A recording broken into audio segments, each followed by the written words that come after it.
గౌరవ ముఖ్యమంత్రి గారి అధ్యక్షతన కేబినెట్ సమావేశం పలు అంశాల మీద సుదీర్ఘంగా చర్చించడం జరిగింది. ప్రధానంగా ఆనాడు ఏదైతే దివంగత నేత రాజశేఖర్ రెడ్డి గారు జలయజ్ఞంలో భాగంగా శ్రీశైలం నుంచి ఫ్లోరైడ్ ప్రాంతమైన నల్లగొండ ప్రాంతానికి డైరెక్ట్గా గ్రావిటీ ద్వారా టర్నల్ ద్వారా నీటిని తీసుకొచ్చే కార్యక్రమంలో భాగంగా సుమారు 44 కిలోమీటర్ల టర్నల్కి సంబంధించిన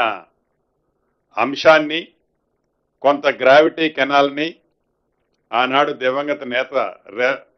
రాజశేఖర్ రెడ్డి గారి చేతుల మీదుగా శంకుస్థాపన చేసుకొని ఆనాటి కాంగ్రెస్ ప్రభుత్వ హయాంలోనే సుమారు 31-32 కిలోమీటర్లు పూర్తి చేసుకోవటం జరిగింది. తదుపరి వచ్చిన ప్రభుత్వం ఆ నల్గొండ ప్రాంతంలో ఉన్న ఫ్లోరైడ్ బాధితులను కూడా కాపాడాలనే కనీస చిత్తశుద్ధి లేని కారణంగా ఆ ప్రాజెక్టు ఆనాటి ప్రభుత్వ 10 సంవత్సరాలలో కేవలం 2-2.5 కిలోమీటర్లు చేసి ఏదో మేము కూడా చేశామని మొక్కుబడిగా చేతులు దులుపుకున్న మాట వాస్తవం. తదుపరి ప్రజల దీవెనలతో ఈ ప్రజా ప్రభుత్వం గౌరవ ముఖ్యమంత్రి రేవంత్ రెడ్డి గారి నాయకత్వంలో వచ్చిన తర్వాత ఇరిగేషన్ శాఖ మంత్రివర్యులు ఉత్తమ్ కుమార్ రెడ్డి గారు కానీ, ఆ జిల్లా మంత్రివర్యులు కోమటిరెడ్డి వెంకటరెడ్డి గారు కానీ, ఆ జిల్లా ప్రజల కష్టాలు ప్రత్యక్షంగా చూసిన గౌరవ ముఖ్యమంత్రి గారు, ఈ కేబినెట్ అంతా ఎట్టి పరిస్థితుల్లో ఆ టర్నల్ని పూర్తి చేయాలి అని దృఢ సంకల్పంతో, చిత్తశుద్ధితో ఆనాటి ఉన్న ఏజెన్సీకి అనేక ఇబ్బందులున్నా వాటన్నిటినీ రాష్ట్ర ప్రభుత్వ పక్షాన పుషిచ్చి పని ముందుకు తీసుకెళ్లే సందర్భంలో దురదృష్టవశాత్తు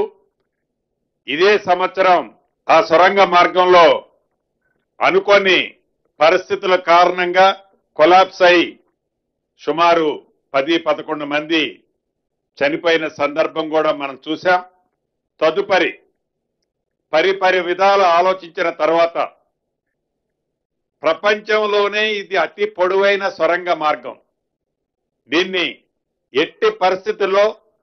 సుమారు 75-80% ఖర్చు పెట్టిన ఈ ప్రాజెక్టుని పూర్తి చేసినట్లయితే, ఈ టర్నల్ కంప్లీట్ అయితే 30 టీఎంసీల నీరు ఒక్క రూపాయి ఖర్చు లేకుండా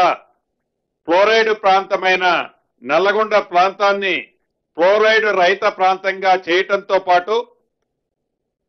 మిగిలిన విద్యుత్ బిల్లులు కానీ ఇతరత్ర ఏ మెయింటెనెన్స్ రాకుండా ఉండే విధంగా ఉండే ఈ టర్నల్ని పూర్తి చేసే దిశలో ఈనాడు ఆ టీబీఎంలతో చేసే కార్యక్రమానికి ఫుల్ స్టాప్ పెట్టి లేటెస్ట్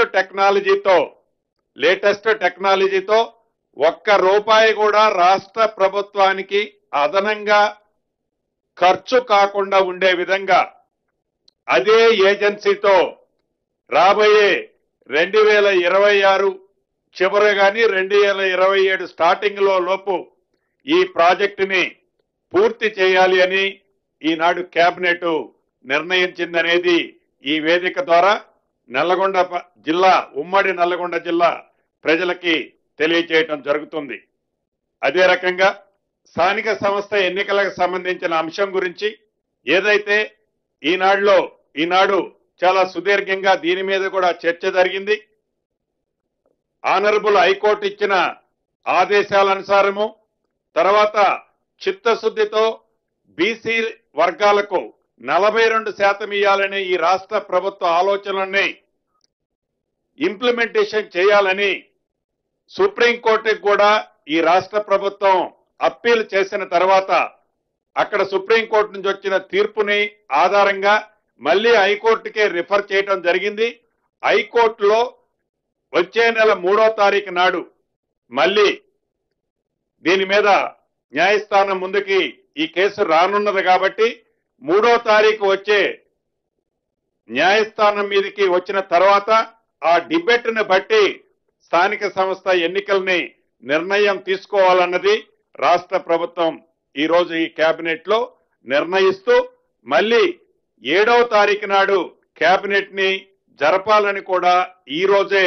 కేబినెట్ లో తీర్మానం చేయటం జరిగింది. అదేవిధంగా మొన్న చెప్పినట్లు స్థానిక సంస్థల్లో గత ప్రభుత్వం 21(3) ఏదైతే అంశము ద్వారా 2 పిల్లలకే పరిమితమైన అంశాన్ని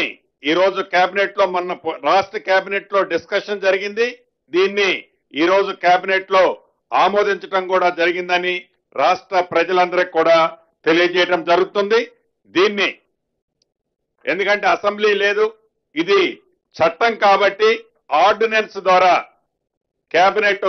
ఆర్డినెన్స్ ద్వారా గవర్నర్ గారికి పంపించి ఈ పిల్లల నిబంధనల్ని తీసేసే కార్యక్రమాన్ని ఆర్డినెన్స్ ద్వారా ఇంప్లిమెంటేషన్ చేయాలని కూడా ఈరోజు రాష్ట్ర కేబినెట్ నిర్ణయించడం జరిగింది. అదేవిధంగా 4 సూపర్ స్పెషాలిటీ హాస్పిటల్ ఏవైతే ఈ రాష్ట్రంలో కన్స్ట్రక్షన్ జరుగుతున్నాయో అది ఒకటి ఎల్బీ నగర్ కానీ, సనత్ నగర్ కానీ, అల్వాల కానీ, అదే రకంగా వరంగల్లో కానీ ఈ 4 సూపర్ స్పెషాలిటీ హాస్పిటల్స్ ని యుద్ధ ప్రాతిపదిక మీద గౌరవ ముఖ్యమంత్రి రేవంత్ రెడ్డి గారి నాయకత్వంలోని ఈ ప్రభుత్వం విద్యకి వైద్యానికి పెద్దపీట ఏ రకంగా వేస్తుందన్నది రాష్ట్ర ప్రజలందరికీ తెలుసు.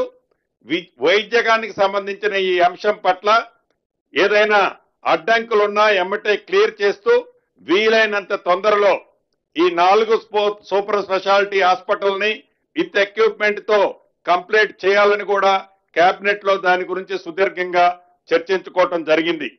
అదే రకంగా రాష్ట్రంలో 1500 మెగావాట్లు బ్యాటరీ ఎనర్జీ స్టోరేజ్ యూనిట్లకు సంబంధించిన అంశాన్ని కూడా కేబినెట్ ఈ రోజు ఆమోదించడం జరిగింది. సుమారు 52 సంవత్సరాల క్రితం ఉన్న రామగుండంలోని థర్మల్ పవర్ స్టేషన్ కి సంబంధించిన 62.5 మెగావాట్ యూనిట్ కి సంబంధించిన యూనిట్ ఏదైతే అది డిస్మాంటిల్ స్టేజ్ లో ఉంది కాబట్టి రాష్ట్ర కేబినెట్ ఆ యూనిట్ ని డిస్మాంటిల్ చేయడానికి కూడా రాష్ట్ర కేబినెట్ ఆమోదం తెలపడం జరిగింది. దీంతో పాటు రాష్ట్రంలో ఇప్పుడున్న విద్యుత్ అవసరాలకి దీనితో పాటు రాబోయే 10 సంవత్సరాలకి కావలసిన పవర్ సెక్టార్ కి సంబంధించి అది సోలార్ కానివ్వండి, బ్యాటరీ సిస్టమ్ ద్వారా పవర్ ని స్టోరేజ్ సిస్టమ్ కానివ్వండి, అదే రకంగా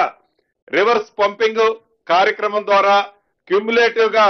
full pledge proposal next cabinet కూడా తేవాలని రాష్ట్ర కేబినెట్ గౌరవ ముఖ్యమంత్రి గారి ఆదేశానుసారం అధికారుల్ని ఆదేశించడం జరిగిందని ఈ వేదిక ద్వారా రాష్ట్ర ప్రజలకి మీ ద్వారా తెలపడం జరుగుతుంది అని తెలుపుతూ ముగిస్తున్నాను.